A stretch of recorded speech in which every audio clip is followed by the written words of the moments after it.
बड़ा फैशन में रहती हमारी बुढ़िया, बड़ा फैशन में रहती हमारी बुढ़िया।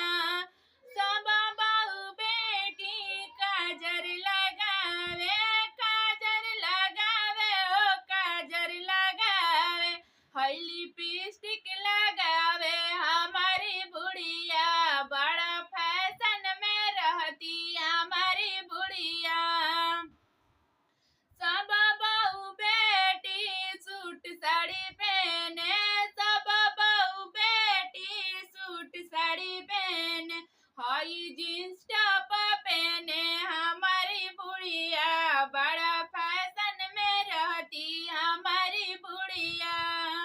सब बहू बेटी चाय कॉफी पिए, चाय कॉफी पिए, ओ चाय कॉफी पिए, हई पे